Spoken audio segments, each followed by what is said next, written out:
I'm Parikshit Luthra. The government has drawn up a list of lawmakers across party lines as it gears up for a strong global diplomatic campaign to project India's national consensus and resolute approach to combating terror in all forms and manifestations. 7 all-party delegations are set to visit over 30 nations to rally support for India in its fight against Pakistan-sponsored terror.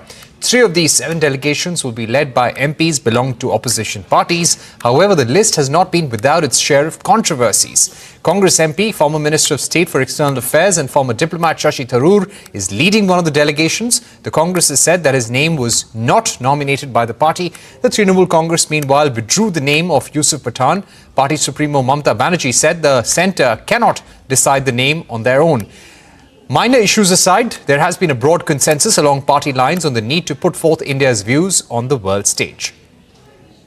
Joining us right now is Lieutenant General Sanjay Kulkarni, Defence Analyst and also Senior Journalist Sanjeev Srivastava, also with us on the programme. Let me go across to General Kulkarni at this stage. General Kulkarni, do you think sending politicians across the party lines to different foreign capitals does serve India's purpose of winning the propaganda war? Pakistan has been indulging in a propaganda war against India for many, many months now. Do you feel it's very important for India to tell its side of the story and what the objectives of Operation Sindoor were? And also the fact that because of Pahalgam, it was Pakistan which is the original aggressor.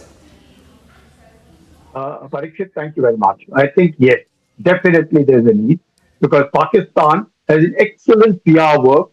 They are excellent in hospitality. They're excellent in gifting. They're excellent in lying. All of it, Pakistan masters it. And Pakistan has all the people at the right places trying to convey what Pakistan is not the perpetrator, but is a victim of terror. On the contrary, India has always been a rather, I would say, very straightforward, just doing their work and wanting to prove that, yes, the work alone shows everything. At this point of time, when we have zero tolerance for terror, it is very important because these delegations go to various capitals and each one of them is standing and telling them as to what it is all about. And they have queries, they have questions to ask. They ask questions on IWT, they ask questions on so many issues. Why can't it be settled? And when they really get to know, because it is said, a picture is worth 10,000 words. You've been reading about it, you've been listening about it, but here you have a delegation in front of you trying to answer all your questions, and they can't be better because they're diplomats also, and there's a Muslim representative also. So it's a fantastic composition which has all diplomats, ministers, you have Muslim leaders, all of them. So it also portrays and shows India in an excellent scene that yes, this is a democracy, a vibrant democracy where all of these people from all communities, religion, everybody are being represented, and therefore should that be, rather than having a state like Pakistan, which is supposedly a democracy, but doesn't work like a democracy, is absolutely autocratic, has been for the last, ever since independence, either under the military or remotely controlled by the military. So there's a lot that can be conveyed, and we have excellent people representing. I think a very nice thing, 59 leaders, 32 countries going all over, telling them, I think a zero tolerance for terror could be better. Okay, let me get in Senior Journalist Sanjeev Srivastava at this point. Mr. Srivastava, what do you think is the significance of this move? Will this help in creating awareness about India's campaign, also Pakistan-sponsored terror, and how India has been a victim of this, not just in Pahalgam, but many more years before that as well? Yeah, I think, Parikshit, first of all, very good evening to you and the viewers, and of course, my fellow panelists, Lieutenant General sir. I agree with most of the things Lieutenant General Kulkarni said, Pakistan is very good at this PR game, and they have always managed to win friends and punch much above their weight as far as these PR exercises are concerned. And India has been kind of staid and laid back. But on important occasions, like there have been an instance when Mrs. Gandhi did request Atal Bihari Vajpayee, and there have been other examples also when there have been all-party delegations and senior leaders from the opposition going to present a case. So it helps project a united face of a country, that it is across political spectrum, everybody is talking the same voice, and that we are a thriving democracy. And at the same time, because one thing we have to realize that somewhere during the 5 day Operation Sindoor, Pakistan did succeed in taking the focus away from the terror attack and bringing the focus to somewhere on Kashmir and the India-Pakistan issue and long-standing rivals and nuclear powers in South Asia. So the terror issue somewhere, very wrongly and unfortunately for us, did get into the background. Also, another thing which we have to remember is that whether they can be counted on their fingertips, but there were countries which openly came out in support of Pakistan. Whereas while we may claim that we had a support of a number of countries, but nobody was as vocal, say, as a Turkey or as even a Bangladesh or China for that matter. So India needs to conduct a more vibrant, more proactive diplomacy to present its case.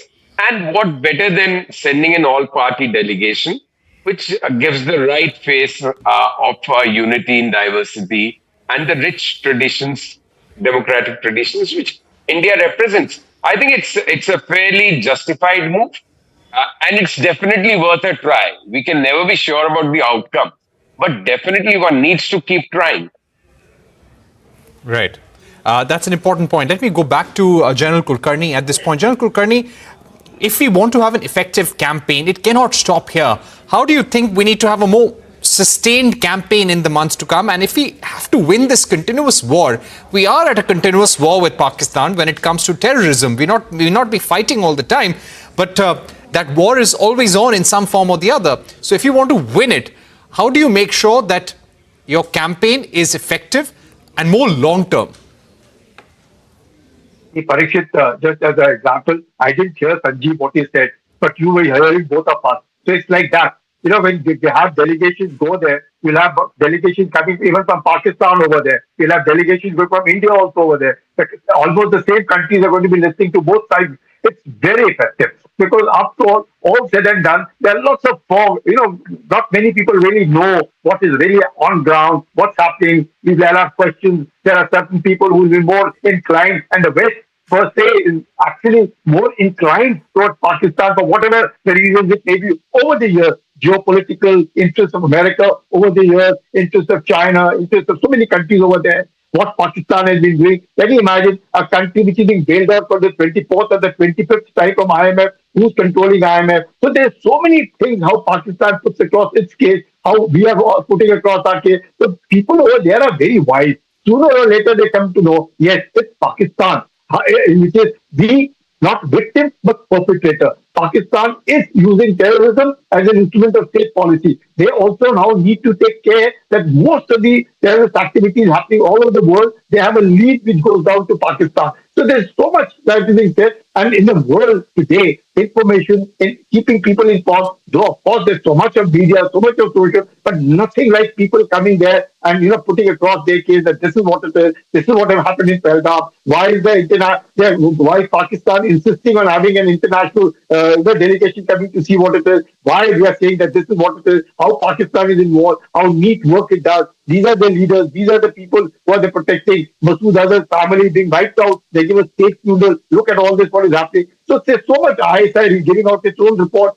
So many things are happening at the same time. And most of these people abroad probably are not aware what Pakistan does, what is the modus operandi. And let me tell you, Pakistan is controlled by their military. And the military is professional. They know all the presentations. They know how to go about it. They are tech savvy. They know exactly what it is. So it's all Pakistan is masterminded information campaign. It's totally controlled, and they know what is to be done.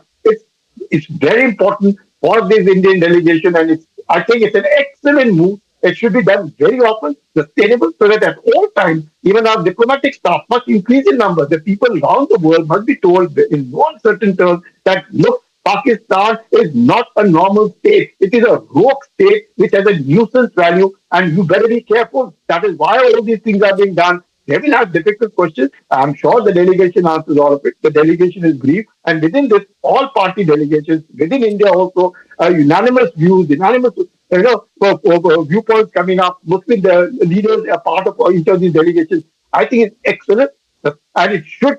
You're right, absolutely right. It should be continuous, not just in knee-jerk reactions If Pahalgam happens, we send one, and after that we lie the wood. No, it should be a continuous thing to isolate and expose Pakistan. Yeah. Okay, Mr. Srivastav, now coming to you, we have been saying, and the government maintains this. If you ask anyone in the government, even today, they'll say, yes, Operation Sindoor is not over. We do not accept the term ceasefire. For this, it's only for us, it's only a pause or a stop to military action and firing between India and Pakistan at the border. What does this message really send out to Pakistan and the world? Because wherever we'll be going, our delegations, a mix of diplomats and MPs across party lines, will be saying that Operation Sindoor is not over. What does this actually convey to foreign nations? It actually conveys, Parikshit, India's firm resolve on this issue now. So every time a terror attack will happen, India will pay back in the same language as it was deployed in Operation Sindoor. So it is on hold, it is deferred, it is suspended, whatever the term maybe we want to use. But it's not over. So, and that's, while that is very gratifying as a country, and India does need to show a firm resolve, but at the same time, it does put us into a delicate situation. Because like Lieutenant General was just saying, that it is the Pakistani army which controls Pakistan. Like they keep on saying the other countries have an army, and in Pakistan, the army has a country. So all it needs to really upset the apple cart or to trigger off another row of exchanges is another terror attack. And it is impossible to stop it. Let us face it. You terrorists have to succeed only once, whereas the security agencies have to succeed every day. They have to foil every attempt. And the day the terrorists are successful, we are back to the same situation as we witnessed during Operation Sindoor. And the tragedy is that we also don't have any other option. We cannot do anything else. So it has to be a sustained campaign. And the only one thing which I would like to add is, yes, it's a question of awareness. Yes, it's showing India's resolve. Yes, it is taking the message across. Yes, it is telling the world we are the victim.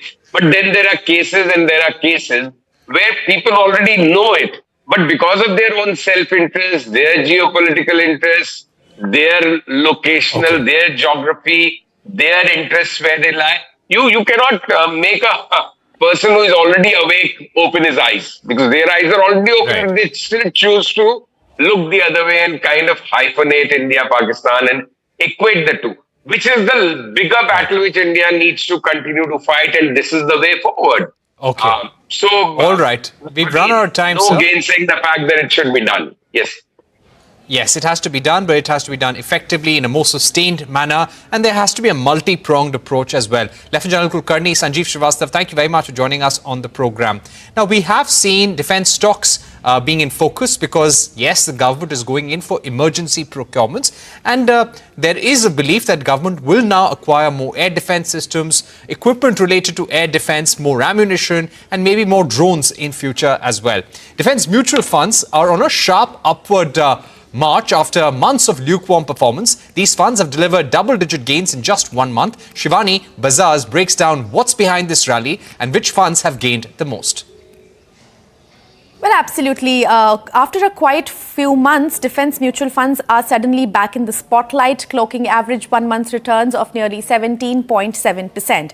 Most funds tracking the Nifty India Defence Index, including those from Aditya Birla, Grow and Motilal Oswal, have delivered 1 month gains between 18.43% to 18.75%.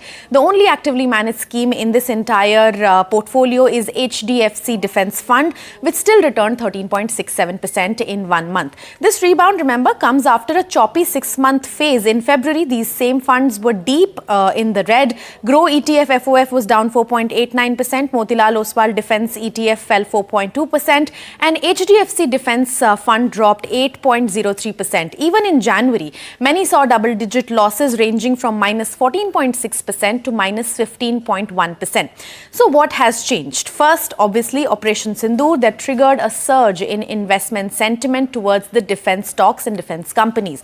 Second, the government hiked FY25 defence spending to $20 billion with 75% earmarked now for domestic procurement. And finally, stocks like Paris Defence and Data Patterns have soared over 30% in the last 1 month, driving the index performance. Despite being young schemes, defence funds have seen strong inflows. Now, the HDFC Defence Funds now manages 5,400 crore rupees.